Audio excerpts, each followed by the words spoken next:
Bueno, hoy vamos a hablar de economía y vamos a desmitificar y explicar muchas cosas que la gente tiene mal entendidas, ¿sí? Hay una serie de mandamientos económicos, acá tengo la chuleta, de mandamientos económicos, o desde la perspectiva económica, ¿no? El mandamiento, que es para aclararnos primero, el mandamiento es no matarás. Eso es un mandamiento, ¿no? Son de alguna manera leyes, convenciones universales, ¿no? En la que necesitamos o cumplimos en pro de una buena vida, ¿no? No matarás, no robarás, ¿no? Se obtienen de la religión, pero son mandamientos que podrían no venir desde la religión y serían normas básicas de convivencia, de existencia, ¿no? Entonces, bueno, no desearás la mujer del otro, ese nos lo podemos ahorrar.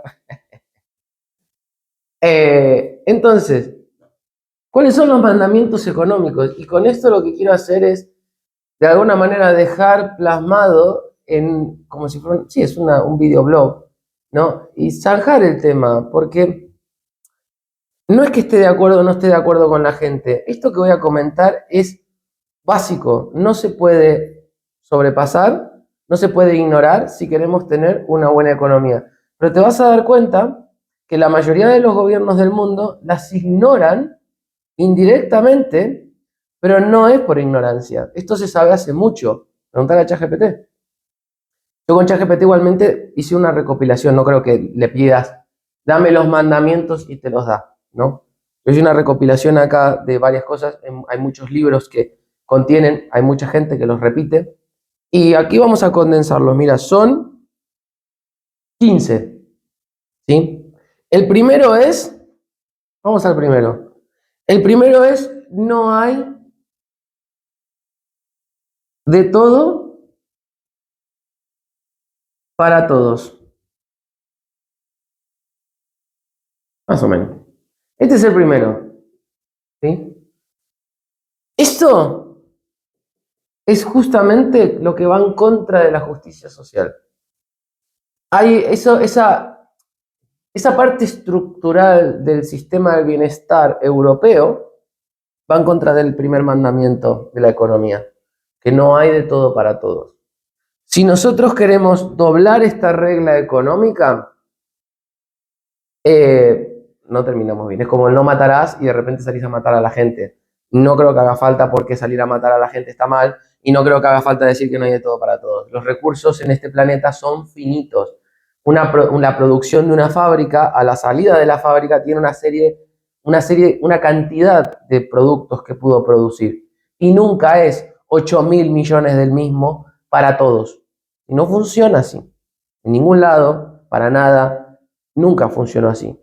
No hay de todo para todos, ¿no? Cuando nosotros intentamos de que cada persona tenga una casa, no. Que cada persona tenga un coche, no. Que cada persona, no. Hay cosas que sí se pueden conseguir, pero porque hay incentivos detrás para que haya de todo para todos. Pero si no hay un incentivo detrás, que el incentivo suele ser justamente el sistema de bienestar, en el que el sistema de bienestar subvenciona que haya de todo para todos, pero esto contraviene otro de los mandamientos que vas a ver más adelante, en el que el sistema del bienestar subvenciona, ¿sí?, para que haya de todo para todos, distorsionando los precios, distorsionando el mercado y creando un incentivo falso que termina yendo en contra de la propia economía, porque destruye puestos de trabajo que son de más valor, destruye una economía de mayor valor añadido, etcétera. ¿Por qué? Porque todos tienen que ponerse a fabricar tazas porque el gobierno subvenciona tazas y nadie está innovando. Entonces el gobierno dice, no, es que todo el mundo tiene que tener tazas. Entonces, no hay de todo para todos, lo has escuchado que también lo ha dicho Javier Milei. No se lo inventó él. Esto es un principio económico, el más básico, es el uno, es el más básico que hay. Cuando vos se te ocurre algo en la economía, que decís, todo el mundo debería tener o esto debería ser un derecho, acordate de esto. No existe tal cosa como un derecho porque los derechos son obligaciones de otro y ese otro tiene que pagar por tus derechos. Y por más de que eso ya sea incongruente, no hay de todo para todos. es una realidad, ¿sí? Podemos tener un mecanismo para evitar que la gente no tenga lo mínimo, pero no hay de todo para todos, ¿sí? La segunda, todo tiene un costo. Todo tiene un costo. Aunque no lo veas. No lo veas. Esta probablemente es la más explotada por los gobiernos de izquierda, por los gobiernos socialistas, por los gobiernos socialistas. ¿Por qué? Porque es muy simple. Si vos no ves el costo, entonces no tiene costo. Entonces, ¿qué hacen? No, vamos a hacer tal cosa, vamos a hacer tal otra. La promesa del político contraviene la segunda ley básica, fundamental de la economía. Un político no podría gobernar, no podría hacer una campaña política sin contravenir esto. El sistema político, el sistema democrático, el sistema, digamos, el electorado, o sea, todo lo que viene a ser el sistema político no puede existir porque contraviene la segunda ley de la economía. Es lo típico, el político te promete un montón de cosas, pero no te promete cómo las va a pagar. Te dice, vamos a bajar los impuestos, vamos a hacer casas, vamos a eliminar la inmigración, vamos a subir las pensiones. Ya, ¿cómo? ¿Cómo? ¿Cómo? La política es una genia. El que es político tiene que ser genio en darte esta información sin que a vos se te ocurra la palabra o la pregunta de cómo lo vas a pagar. Tiene que ser un mago en el que vos no veas la triquiñuela que te está haciendo de te prometo y luego ya vemos. Eso es lo que a la mayoría de la gente le pasa. Que no se queda con el mensaje y no entiende el contenido. No existe, el tercero, almuerzo gratis. ¿Sí? Esto es lo que dije anteriormente, ¿no? Si yo tengo un derecho, alguien lo está pagando. No existe tal cosa como un almuerzo gratis. Es que, o yo tengo derecho, ¿no? O este almuerzo me toca a mí porque yo, ¿no? Lo que le llaman en inglés el entitlement, ¿no? Yo me lo merezco, porque he trabajado, porque no. No existe gratis. Todos tus derechos, todos mis derechos, los paga alguien más, ¿sí? Si vos tenés derecho a paro, lo está pagando alguien. Si vos tenés derecho a pensión, lo está pagando alguien. Si vos tenés derecho a, no sé, a una vivienda digna, alguien la tuvo que haber pagado. O sea, o vos mismo. O sea, no existe tal cosa como un almuerzo gratis. Cuando vos escuches en algún momento, sobre todo de la política, que hay algo que es gratis, la palabra gratis, no, es que los medicamentos son gratis. No, señor. No, señor. El medicamento no es gratis. Alguien lo está pagando. Normalmente la gente que trabaja. ¿Sí? Esta tercera ley fundamental de la economía es la que los gobiernos otra vez se pasan por el forro. El sistema del bienestar se basa ¿no? en ignorar esta. Bueno, en realidad la política y el sistema político en general, su mayor, como te digo, proeza es haberse pasado por el forro los mandamientos económicos y haberse quedado tan ancho. Es como crear una sociedad en la que matás, dirás a la mujer del prójimo y robás, no pasa nada. Eso es lo que ha hecho el sistema político actual. Se ha pasado por el forro los mandamientos económicos y como la gente no los entiende, no lo sabe, no están escritos, pues nada. Precisamente por eso existe este video. Que bueno, tampoco tengo mucha esperanza de que lo vea mucha gente. Los incentivos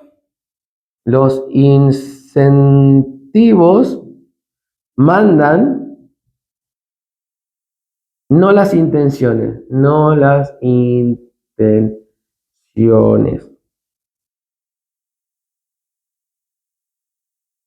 Es decir,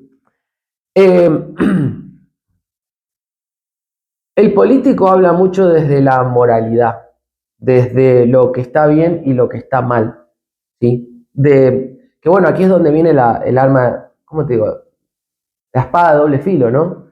Porque el político dice una cosa y luego parece como si hiciera otra, que realmente hace otra, ¿no? ¿Qué ocurre aquí? Que el político vive acá, de las intenciones. Son todo moralinas, intenciones. Creo que ahora Pedro Sánchez, por ejemplo, quiere hacer un comité de científicos para tomar medidas contra el calentamiento global basada en ciencia y no en intuición. Primero que tiene unos huevos, porque en el 2025, que recién ahora se te ocurra semejante cosa, es como decir, vamos a hacer un comité para descubrir si la Tierra es plana o redonda. En el 2025, ¿de verdad? Pero vale, eso ya se cargó estos tres principios de una, pero bueno, dejémoslo ahí. Las intenciones son buenas, son morales, son bonitas. El problema son los incentivos. El incentivo es que vos tenés que incentivar a alguien para que entienda el calentamiento global y para que tome medidas en contra del calentamiento global. El problema es que los incentivos normalmente son, vamos a inventar el calentamiento global, vamos a usar métricas que confirmen el calentamiento global, porque el incentivo está en que exista el calentamiento global. Porque si no existe el calentamiento global y las métricas no dicen eso, y el investigador investiga otras cosas, y que el calentamiento global viene por ráfagas solares, por no sé, por un ciclo del planeta, lo que sea, se desvanece el incentivo. Entonces el incentivo que pone el político normalmente suele ser, viene de la intención y perpetúa con incentivos una intención. Pero el problema es que el incentivo, por norma general, no siempre, está mal puesto. Entonces la persona termina, como te digo, validando el calentamiento global no por una cuestión científica, sino por incentivos. Porque las intenciones están buenísimas, pero el incentivo está desalineado. El incentivo manda, no la intención. ¿Sí? Vos fíjate cómo esto, el político, en un discurso normal, se las limpia a las 4 en la primera frase. 5. Si querés, este está buenísimo. Si querés destruir un negocio, ataca la demanda. Ataca la demanda, no la oferta. Más o menos. Esto es lo que pasa con el narcotráfico, con la prostitución, con muchas cosas similares. ¿Qué ocurre?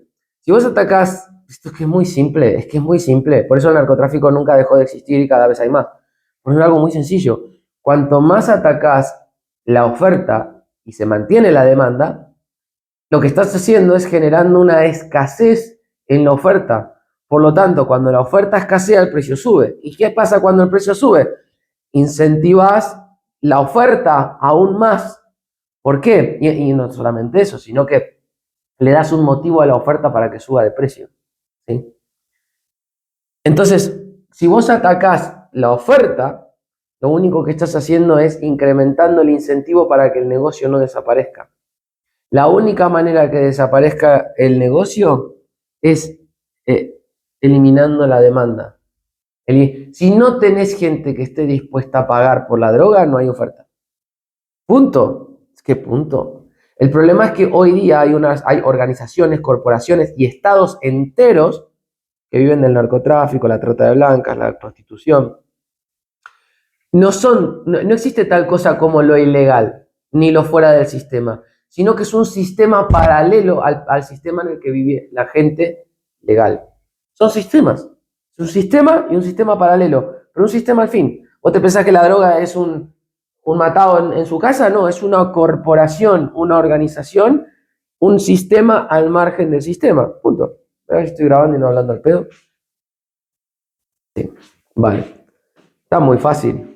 La 6. Esto es lo que todos los gobiernos del mundo con el narcotráfico se pasan por el forro. Esta es muy similar. Mientras haya demanda, la oferta siempre encontrará un cómo. ¿Sí? Está atada, esta y esta están atadas, ¿no? Mientras haya demanda, la oferta siempre encontrará un cómo. Y es curioso porque el tema es que la demanda, por más pequeña que sea, Si existe una demanda y está dispuesta a pagar lo que sea, aunque sea uno, la oferta encontrará un camino para existir, ¿sí? Vos imagínate que hay una sola, bueno, lo que pasó hace poco, ¿no? En Serbia, no me acuerdo, en la guerra de Kosovo, que agarraba gente con una francotirador y iba a matar a inocentes por diversión. Vos fíjate que cuánta demanda puede realmente haber para eso. Sinceramente, locos que vivan de eso o que les guste eso, poco. Entiendo que no es masiva la demanda. ¿Qué pasó? Existe la oferta. Porque, ¿qué pasó con esa demanda? Eran pocos que pagaban mucho. Blanco y en botella de leche. Justamente pasó esto. Exactamente esto.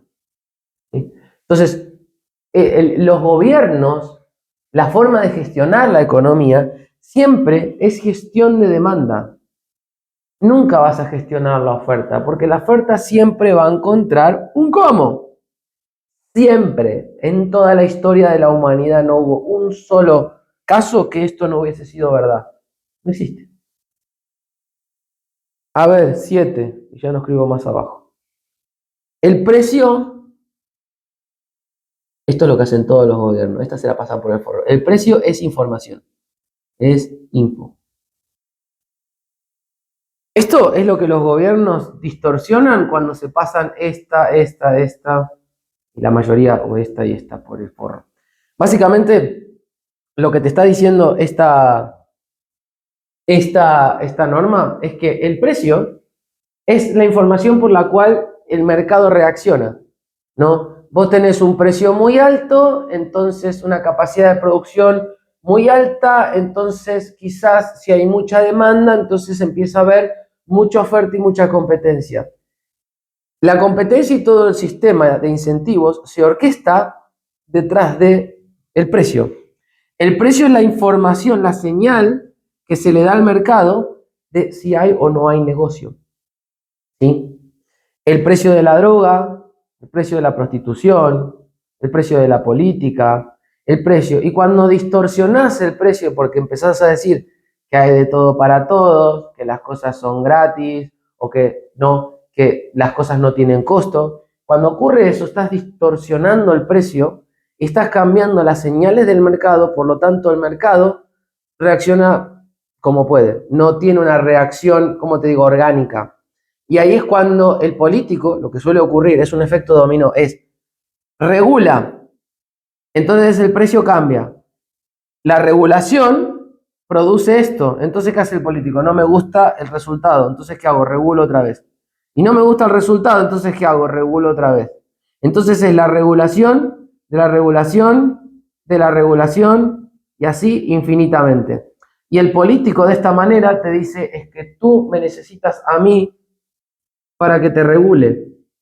Y en realidad el político está generando su propio puesto de trabajo al producir una distorsión en el precio, saltándose estos tres mandamientos y creyendo que puede gestionar la economía, como dice Milei, desde un despacho.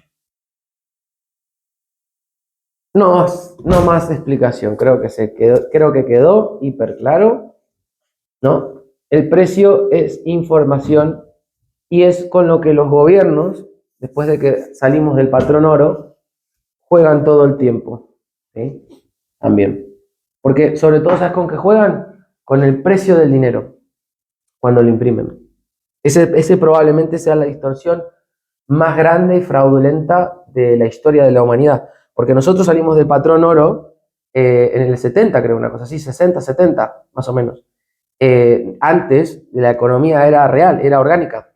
Lo que vivimos hoy es la estafa más grande de toda la humanidad, sin lugar a dudas. 8. Por eso los países cada vez tienen más deudas y cuando te dicen lo que debe un país es un número vacío, sin sentido, porque no hay quien pueda comprender semejante número. El valor, el valor no es lo que cuesta producir, sino lo que alguien esté dispuesto a pagar. Hay libros de economía enteros enteritos hablando de este tema, del valor, ¿no? El diamante en el desierto que no vale nada, el agua en el desierto que vale tu vida, pero el agua en Nueva York vale nada y el diamante vale tu vida. Que no tiene ningún sentido. Las cosas valen sin utilidad. El oro, la gente lo compra en la bolsa y no tiene el oro físico. Compra un gráfico, compra una promesa, compra un papelito que en teoría representa oro. No vale para nada. Ni siquiera lo tenés como para decir voy a hacerme una alhaja de oro. El mercado hoy vive básicamente de esta ley, ¿sí? En el que la bolsa, ¿sí?, vale lo que la gente está dispuesta a pagar, no lo que valen los productos. La bolsa, o sea, vos imagínate una empresa. La empresa fabrica 3 productos. Cada producto vale $10. ¿Sí? ¿Cuánto vale la empresa? $30. Si la gente cree que esta empresa va a empezar a fabricar infinita cantidad y va a empezar a vender infinita cantidad a $10 y que esto va a crecer en el tiempo, el valor de la empresa es 3 billones. Pero no por su salida real, sino por la expectativa. Esto es lo que la gente estaría dispuesta a pagar, pero no lo que vale. ¿Sí? Entonces el valor no es este, y mucho menos es lo que valen, no sé, imagínate que cada producto cuesta €1 producirlo y se saca 10 euros de cada uno. El producto no es que cuesta 1, entonces yo lo vendo a 2 o lo vendo a 3, porque no.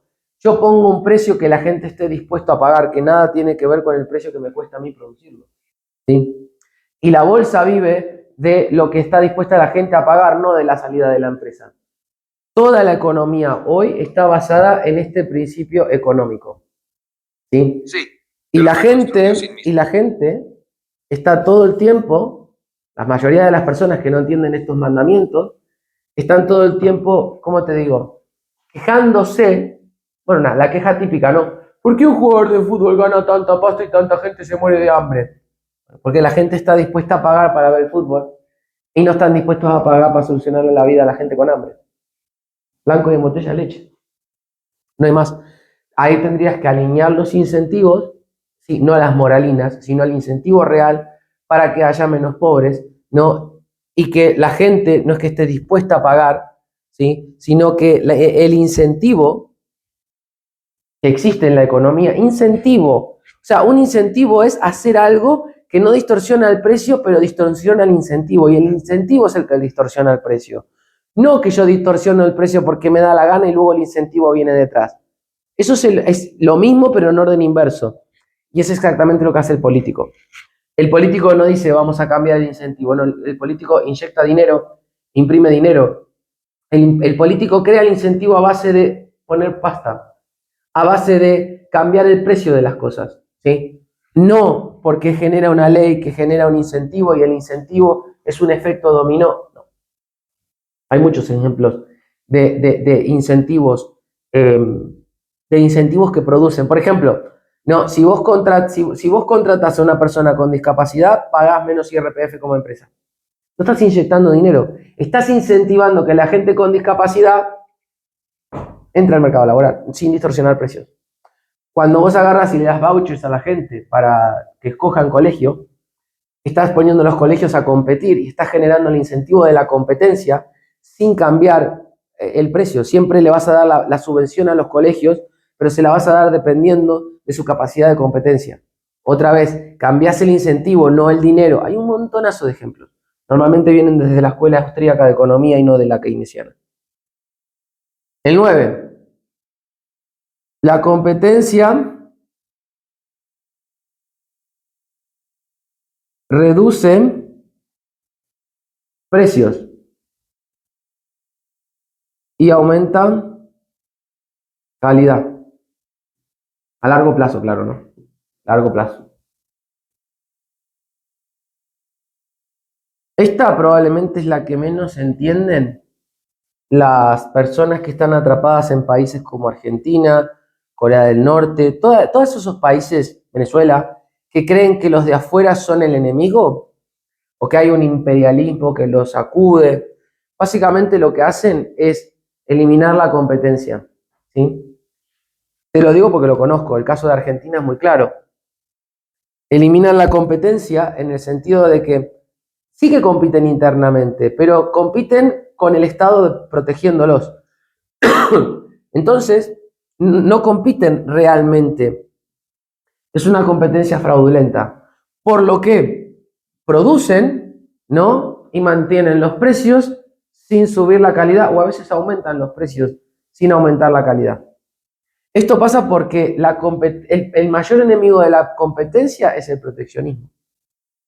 Cuanto más proteccionista es un país, menos competencia acepta. Y a menor competencia, mayores precios y menor calidad. Blanco y en botella de leche. Cuando vos tenés un país que no tiene, ¿cómo te digo?, aranceles o que no tiene proteccionismo, entonces, bueno, lo que pasa es que hay una cosa que sí que es cierta. Hay países como China que subvencionan la producción y hacen lo que se llama dumping. Es decir, venden los productos a, por ejemplo, Argentina, le venden un coche por $5.000. En Argentina, fabricar un coche, por más poco que cueste, costará $10.000. Entonces, ¿qué pasa? China fabrica los coches en China, te los transporta a Argentina, y en Argentina lo que ocurre es que el mercado desaparece. Nadie puede competir contra eso. Ahí es cuando los países ponen aranceles para compensar la mala práctica, la práctica fraudulenta de China en este caso, por la manipulación de precios, por violentar la ley número 7, que el precio es información, ¿sí? Entonces, ahí es cuando el arancel tiene sentido, porque vos tenés que poner a la gente en igualdad de condiciones. Lo que no puede pasar es que China fabrique más barato, porque son más buenos fabricando, porque tienen mejores calidades, porque fabrican más barato porque tienen mayor producción, que si alguien en Argentina tuviera acceso a esa capacidad de producción, lo podría conseguir igual. Entonces, ahí sí, porque hay competencia, no es una competencia desleal, ¿sí? Entonces, ahí el arancel no tiene sentido. Ahí el arancel solamente el sentido que tiene es, no quiero que la gente se quede sin trabajo en mi país y prefiero que las personas de mi país paguen los coches más caros y que sean de menor calidad y que la empresa genere una oligarquía que controla los precios. Ahí ya no. Eso es exactamente lo que pasa en Argentina, pero la gente cree que el kirchnerismo y todas estas políticas son pro pueblo, en realidad son pro empresa. Pero bueno, ahí ya no me puedo meter porque eso es ignorancia básicamente. El capital, el capital huye de la inseguridad. ¿Dónde está? El capital huye de la inseguridad y la arbitrariedad. Vale. Esta es una ley de la economía que básicamente han seguido todos los países que no son bananeros, ¿sí? Como puede ser Singapur, Estados Unidos. Estados Unidos es probablemente el más claro de todos. ¿Qué pasa? Las cosas claras, la, la seguridad jurídica y la estabilidad normativa y regulatoria es lo que busca. Porque ¿qué pasa? Una persona que tiene dinero necesita ganar un 2, un 3, un 5% anual, ¿sí? No le interesa maximizar a un 20 o un 30% anual, ¿sí? Entonces, o sea, no le interesa porque para ganar ese porcentaje tiene que gestionar activamente el capital, ¿sí? Entonces, ¿qué dice? Me voy a un país seguro y estable y me llevo un 3% sin hacer nada. Esto hacen las grandes fortunas. Vos no podés estar gestionando un gran capital invertido de forma diversificada para ganar un 20% con cada inversión que tenés, pues esto requiere una gestión brutal. Brutal. Vos con esto, el 3%, aparte vos decís, yo gano el 3%, no sé, por ejemplo, Mercadona, gano un 3% cada vez que abro un Mercadona, ¿sí? ¿Qué pasa? Tienen las normas claras y lo único que tienen que hacer es replicar el mismo modelo de negocio en todas las ciudades de España. Entonces, no va a ganar un 20%, pero sí un 3%, que en el volumen, mucha pasta. Esto es lo que busca la gente con dinero. Y lo busca en países con seguridad jurídica y estables. Eso es exactamente lo que quiere conseguir Argentina, pero el problema ocurre que la política otra vez se interpone. ¿Por qué? Porque cualquier persona que quiera este 3% sabe que en 2 años como no gane Milei otra vez, esto vuela por los aires otra vez. Vuelve la inseguridad y vuelve la arbitrariedad. Entonces la persona que invirtió se jode. ¿Y qué hacen? Pues luego es la fuga de capitales, la típica que pasa cuando, si se va Milei, salen todos los capitales detrás de Milei. Normal, porque el capital que se quede sabe que va a tener que gestionar este 20%, porque si no, el país se lo va a tragar. Argentina es un claro ejemplo de cómo limpiarse y pasarse por el forro todos los mandamientos económicos. Las regulaciones, el 11, regulaciones no eliminan comportamiento. Los desplazan. Acá hay un ejemplo claro. ¿Vos te crees que Europa reguló la inteligencia artificial y por eso la inteligencia artificial que yo estoy usando y que vos vas a usar paró o no utilizó datos de la Unión Europea que estaban bajo copyright? ¿Qué hizo? La gente que quería invertir en inteligencia artificial y entrenar modelos de inteligencia artificial se fueron a otras partes del mundo. Blanco y en botella, leche. La regulación no elimina el comportamiento. Es decir, la gente quiere hacer algo, va a ser igual. Lo va a hacer igual. Lo desplaza al mercado negro, a otra empresa, a una offshore. O sea, al final se abre paso. Lo que tiene que hacer el sistema, que es lo que ha hecho en muchos países con la marihuana y qué sé yo, es abarcar la actividad económica, no excluirla. Es decir, si vos tenés una actividad económica acá y tenés las drogas, la prostitución, ¿no? Tenés otras cosas, la trata de blanca no, pero no porque no lo vas a legalizar a eso, ¿no? Pero a lo que me refiero es, vos tenés un marco económico y lo que tenés que hacer con el marco económico no es cada vez con regulaciones tenerlo más afuera, no. Vos lo que tenés que hacer como gobierno es crear un marco en el que incluís dentro del marco económico las actividades económicas, ¿no? Para que no se desplacen, básicamente. ¿Qué te digo? Es exactamente lo que está haciendo la Unión Europea ahora con un paquete de desregularización, sobre todo para la inteligencia artificial. Está intentando abarcar la inteligencia artificial. Primero la ignoró y ahora la está intentando abarcar porque se da cuenta que se queda atrás. El 12. El 12 es, si algo es rentable, alguien lo va a explotar. Alguien lo va a explotar. Esta probablemente es la primera tarea del gobierno en la que el gobierno pequeño debería intervenir de manera activa aquí. Aquí es cuando vos, por ejemplo, un ejemplo extremo, trata de blancas, ganás 1.000.000. El gobierno si te engancha, por acá llega la barrita, hasta acá. ¿Qué pasa? Cadena perpetua, todos los bienes. O sea, ¿qué pasa? Si vos creás esta asimetría entre la ganancia y el costo, básicamente si algo es rentable, lo que estás haciendo es quitarle la rentabilidad a algo. Si vos le quitas la rentabilidad a algo, ¿sí?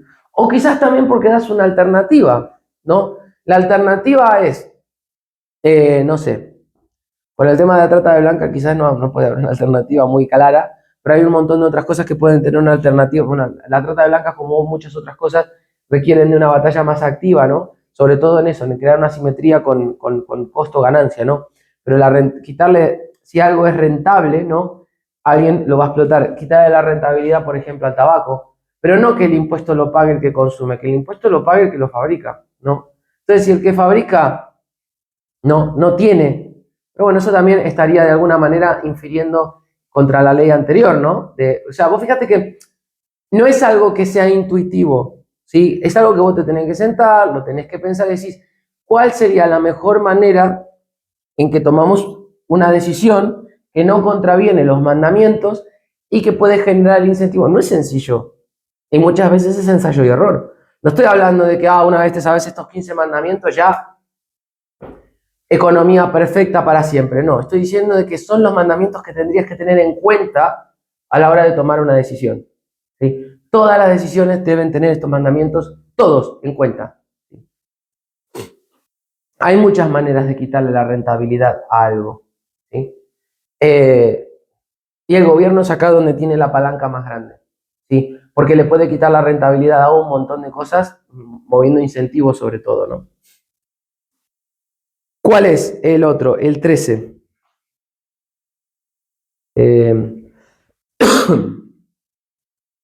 Las consecuencias importan más que las intenciones.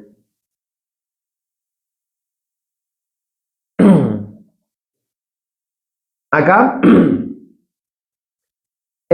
acá es cuando, bueno, la bolsa vive básicamente, en muchos casos vive de esto, ¿no? ¿Qué pasa? Por ejemplo, en la estafa que hubo hace poco de una mujer que era CEO de una empresa y que había generado, no sé qué, con una gota de sangre podía detectar no sé cuántas enfermedades. La intención era buenísima, ¿sí? Pero nadie estaba midiendo los resultados. Entonces, las consecuencias importan. O sea, el resultado es más importante que la intención. Pero ¿qué pasa? Hoy la gente vive más de la intención porque se ha confundido, ¿no? Esto del valor que comenté antes. El valor de la empresa tiende a ser más por la narrativa que por el resultado. Entonces, aquel otro principio y de alguna manera están conectados, ¿sí? Y lo que la economía, y de hecho lo que deberíamos hacer con los países en general, es medir los resultados. Los resultados son más importantes que las intenciones. El político puede tener un montón de intenciones, pero luego vos tenés que medir los resultados. Hoy día, por ejemplo, el resultado que hay en la vivienda en España. Es verdad que hay una crisis muy grande con respecto a la vivienda en España, pero si te lo pones a pensar, la gente está pagando 1.500 euros de alquiler. Y dicen, es que estoy pagando carísimo el alquiler. Ya, lo increíble es que estés ganando lo suficiente como para pagarlo. Si vos haces los números, te vas a dar cuenta de que en Madrid y en España los salarios están subiendo. ¿Sí? ¿Por qué? Porque si no, nadie podría pagar esto. Y esto viene a la otra ley, ¿no? De que siempre hay alguien que esté dispuesto a pagar. Pues esto es inevitable pagarlo. Sí que es verdad que hay mucha gente que lo está pagando sin poder pagarlo. ¿Sí? Pero al mismo tiempo ¿vos creés que hace 10, 15 años un alquiler de este monto lo podía pagar alguien? Hay una realidad económica, si la mirás con números, no con una realidad ideal, si la mirás con números, y es que España, la gente en España, hay salarios relativamente medios altos, cuando antes en España, la mayoría del territorio, Madrid y Barcelona incluido, eran de salarios bajos, muy bajos, ¿no? En Barcelona podrías alquilar por 600 euros. Hoy día en Barcelona no alquilás por 600 euros ni loco. ¿Sí? Nadie diría que en Estados Unidos la economía va mal porque un alquiler en Nueva York vale $3.000. No, la gente diría es que en Nueva York, de media, la gente gana 5 o 6.000 dólares por mes. No, nadie quiere pagar $3.000 de alquiler, pero no significa que la economía, en términos objetivos, ¿no? De leer la métrica, le vaya mal. La gente está ganando $5.000. Acá nadie gana esa pasta. La 14. La economía no es justa ni injusta. Es funcional, esta me la sé de memoria, o disfuncional. Acá, esto es cuando normalmente las personas tenemos el sesgo cognitivo de ponerle voluntad a la economía. No es que la economía es injusta, la economía es mala, la economía funciona o no funciona, punto. Es que no hay más. Y si la economía funciona o no funciona, depende del mercado y sobre todo cuando hay un gobierno muy intervencionista como el tema de Europa, si la economía no funciona, en gran medida suele ser culpa del gobierno. Porque el mercado siempre se abre paso porque es una El mercado es yo y otra persona intercambiando bienes y servicios. Ese es el mercado. Y yo necesito cosas para vivir. O sea, el mercado, haya o no gobierno, va a existir siempre igual. El gobierno es el que puede existir o no, pero el mercado va a existir siempre. Mientras que exista gente, con 2 personas ya tenés mercado. Entonces, la economía no es ni mala ni buena, ni justa ni injusta. No la puedes definir con adjetivos humanos.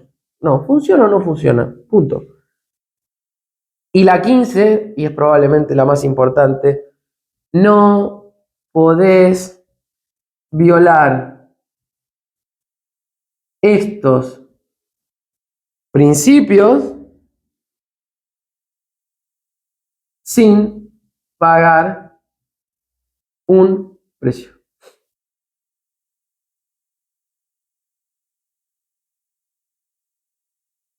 Ese es el último. Y no necesita explicación. Es lógico, razonable. Todo lo demás se puede contravenir. De hecho, es lo que han venido haciendo los últimos 100 y pico de años fácilmente. Todo esto se sabe hace 300 años por lo menos.